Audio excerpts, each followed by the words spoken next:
Is Shapeways dying? They sponsored me a shopping spree. Let's take a look at the stuff that I got and maybe you can decide for yourself.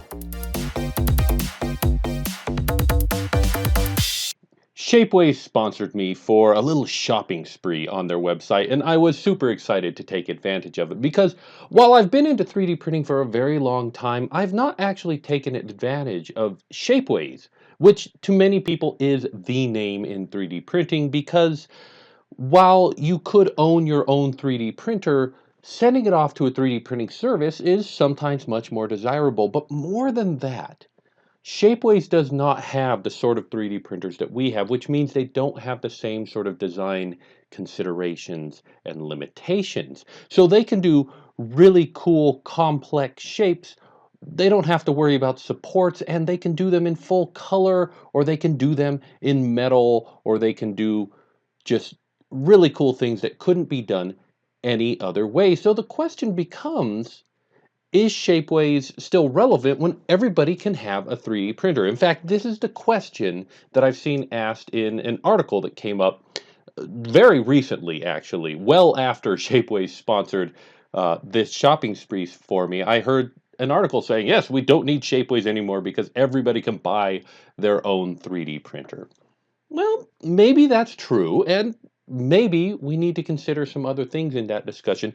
So I'm going to run through all the cool stuff that I got at Shapeways, and let's maybe compare them to other prints that I have, and we'll see how they stand up to that. And maybe the answer will be more nuanced than we think. So let's dive into this. The first thing that I want to show you is this. It's a dice with the pictures of my family on each one of the sides. That way, if we're sitting there deciding who gets to do the dishes today, we could just roll the dice and there you go, it's your turn, the dice says. Obviously, we're not going to use this for things that could be in regular rotation, but I think there's application for it. Never mind, it was a fun project. Now, I printed two of these. One of these has a flat beveled edge, and one of these has sharp edges. Now, I didn't print two of them, because I wanted to see which one was better, flat or beveled. In fact, the reason why I came up with these is because I originally designed this to print on the DaVinci Color. And on the DaVinci Color, I was playing with a couple of things. I was playing with having one of the faces flat to the ground, which is what I used a very sharp edged for. And then I played with making beveled and having them all be on the edge and print up that way, which was an interesting thing. And I want to talk about this in a future video, but I do think that this is an opportunity to compare the DaVinci Color to what Shapeways can do with their sandstone color machines. The difference is incredibly dramatic. I don't think there's any comparison. Yes, the DaVinci Color does do color, but this is rich, vibrant, and easily recognizable color. In fact, when I do the video where I'm talking about creating this dice, I'm probably going to roll this dice for the footage to make it look good. Because in real life, I can tell who's who on here. Everybody in my family has a distinct enough face that we were able to do that. But on camera, we're going to want to do this one. So anyways, yeah, people come to me and say, well, should I get a DaVinci Color and forget about doing Shapeways? I think the answer is not if you're looking for a professional looking output. Now, I was trying to, with this one, get some sense of what happens when something prints flat to the bottom. And while I can see, my face was the one that was supposed to be flat to the bottom. And while I can see some layer lines through my face, that means that my face wasn't flat to the bottom. And if I try to orient the layer lines, it seems like none of them were flat to the bottom, like somehow they printed it on the edge. And I wonder if they oriented that for me because they knew that printing things flat to the bottom would not yield a good result. So while I didn't get the answer that I was looking for, I wanted to know what would happen if that happened. It's good to know that Shapeways is actually going to maximize your print for good output.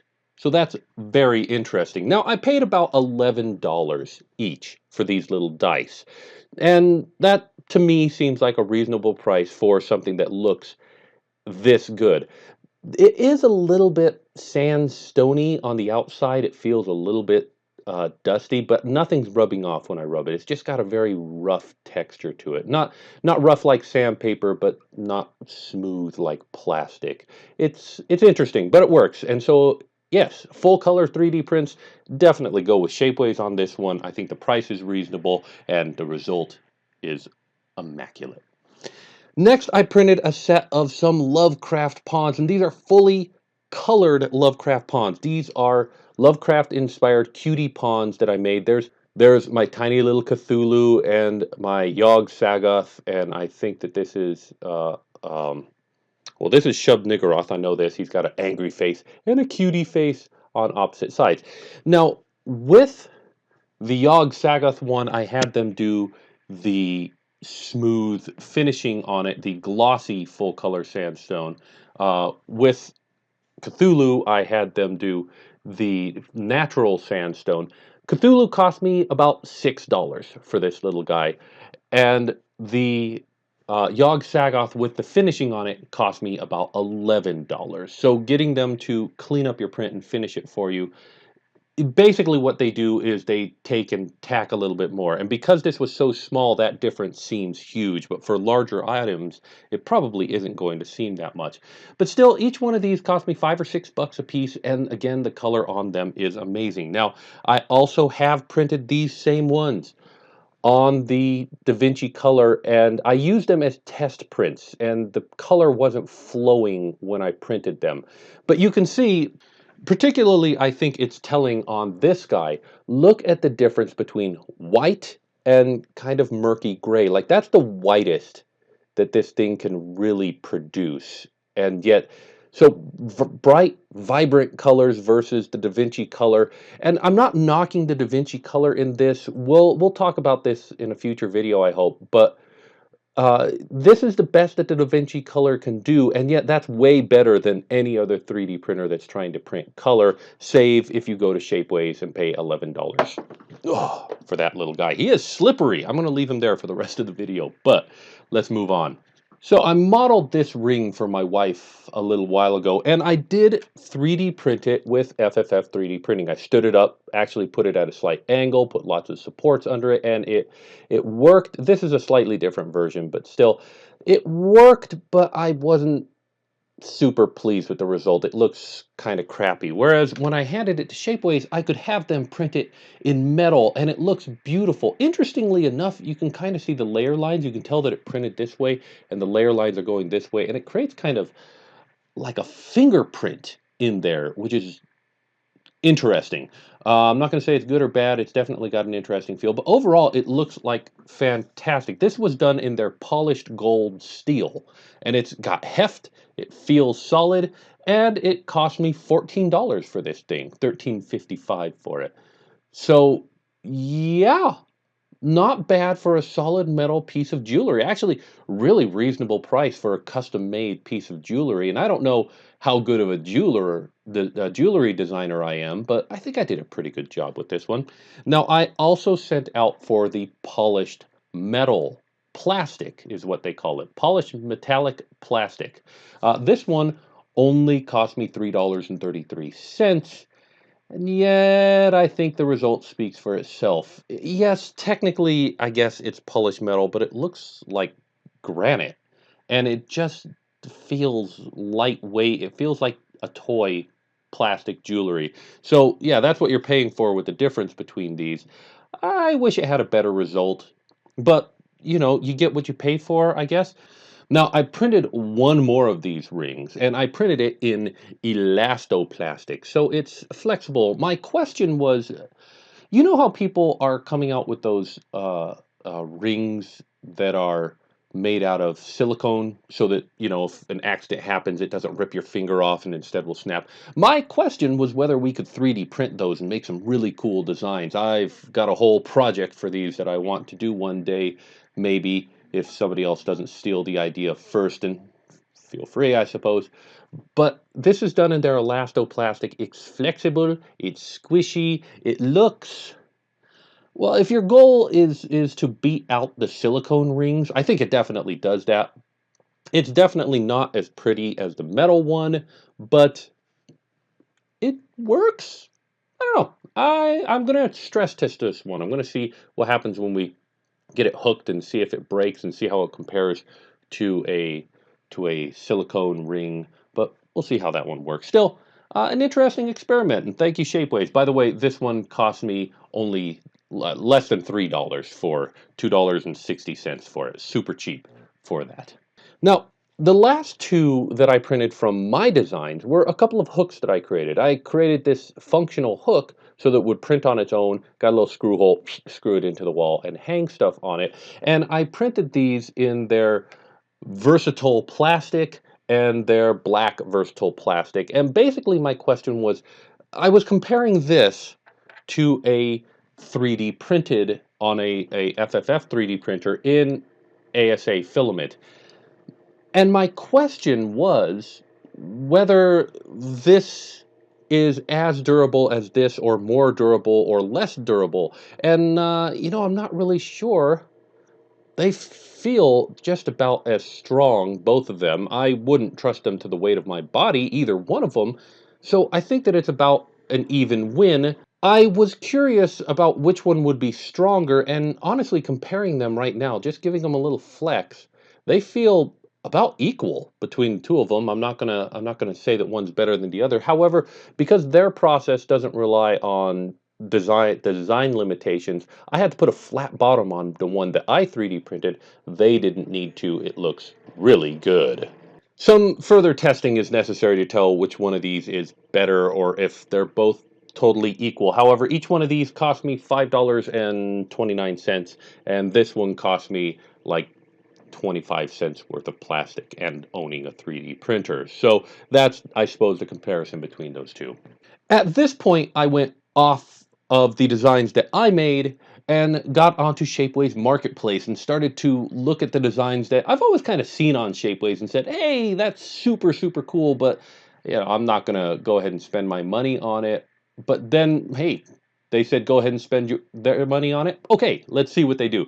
And I wanted to get a chance to check these out and get them for real for myself. So the first one I got was the D20 Thorn dice, and I got it in polished bronze, silver, steel. This dice feels good, and it rolls. Yes, it's hollow, and it doesn't really have any substance inside of it, but according to my research, hollow dice are actually more fair than filled dice. I don't know why. And it's a really cool looking D20. Hey, I rolled an 18. Now, I don't play a whole lot of tabletop RPG games, but now that I got this dice, I kind of want to. I also got the Celtic D4, which is beautiful, and I got this one also in polished bronze steel, and it looks really good. Just rolled a 1 there, but oh well. I got the Circuli 12-sided dice in white acrylic. It's very pretty. It feels actually kind of squishy and loose, and I'm afraid I'm going to break this thing. It's interesting to have a dice that is so loose that it kind of bounces when you roll it, but I don't know how much I enjoy this one. It feels less real than the solid metal ones, and that's, I think, just me being kind of materialistic.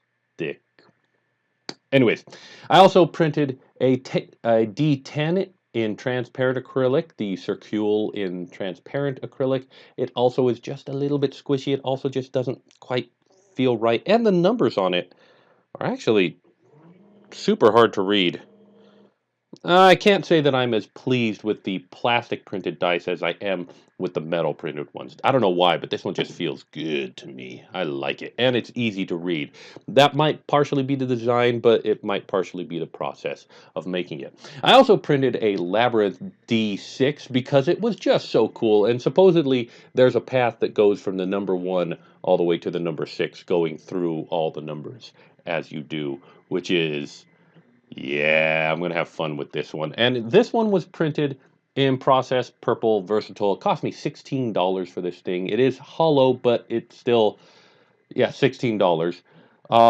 Maybe a bit much for an interesting little novelty. I'm glad to have it, though.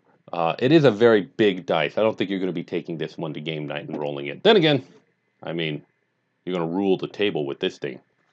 The Airstat Mark II action figure female, printed in pink processed plastic. I'm curious about this one. Now, this one cost me $12 approximately to print, which seems like a lot for something so small. The design is beautiful. The design is intricate, and I can't wait to put it together. And maybe after I put it together, I'll have more to say about it. But I got it because, well, because of my interest in Maudie Bot. And we'll get to those in just one second. I wanted to have something to compare against the Maudie Bot.